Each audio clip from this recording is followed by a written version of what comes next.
welcome. Today we are going to speak about money. Money talks. Money doesn't grow on trees. Time is money. Yes, you already know a lot of expressions related to money. Let's look at some more examples. So, the year 2020. This year so far hasn't been a very good one if we speak about the income. A lot of entrepreneurs have lost their businesses. They are broke. They have been made bankrupt. They live on the breadline. When you don't have enough money, you can't afford to go places. You can say that you are short of money, that you are hard up at the moment. This year we need to tighten our belts. We need to cut down on our expenses. As for me, yes, money is a bit tight at the moment, but at least I'm not struggling to make both ends meet. These were a few examples of words related to the lack of money. Yes, when we don't have any, when we are broke, when we are tied up, when we have to tighten our belts, when we struggle to make ends meet. On the other hand, during this coronavirus pandemic, there are people who have made a fortune. Yes, people who became millionaires. Let's look at some examples of vocabulary that you use to speak about somebody who is very well off. When we speak about people who have a lot of money, we say that they are rich, wealthy. These people are very well off. They are loaded. Sometimes people win lotteries and they become millionaires, or they work hard and they become millionaires, right? Some people are so wealthy they have money to burn. They have too much. Well, can you have too much? I don't think so. They have a lot. So they have money to burn. They live in the lap of luxury. They are loaded. Every medal has two sides.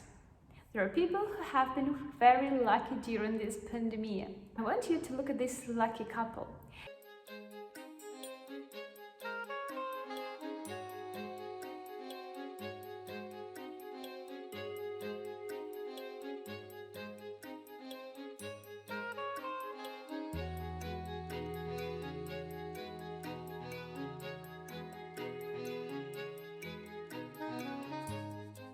We are kept very active with our day-to-day jobs and responsibilities. I mean, going around all the rooms and making sure that they're in still their pristine condition.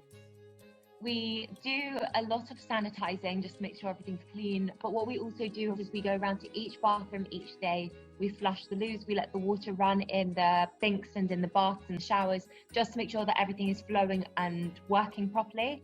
If you've ever had the stress of running a bath and then going to another room and then forgetting if you've done it before, we've all experienced that.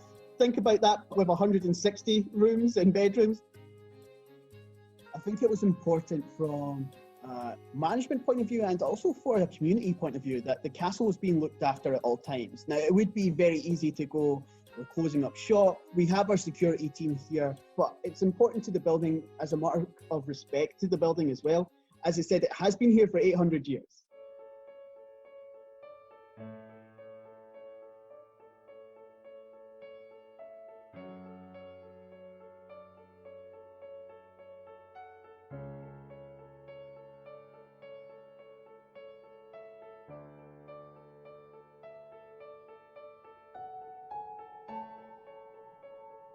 How many times can you say that you can come and stay in a castle in Ireland, and it's got this magical aura about it?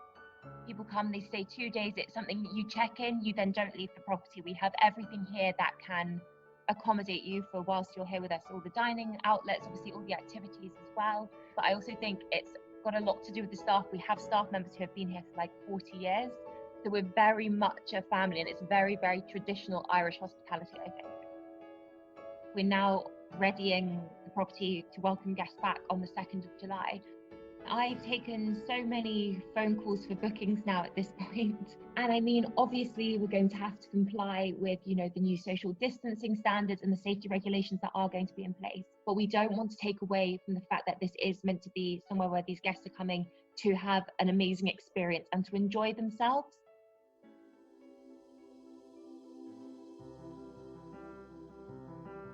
Once this does come to end, we're going back to live in our, in our one bedroom apartment. So we'll have to get used to that as well. But look, we'll take it as it comes.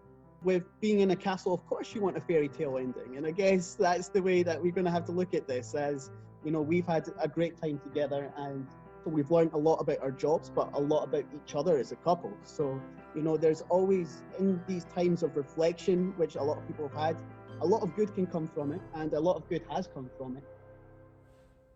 Do you have a well-paid or a badly paid job? What jobs are well paid? When I think of a well-paid job, I always think of football players, like a really famous football players.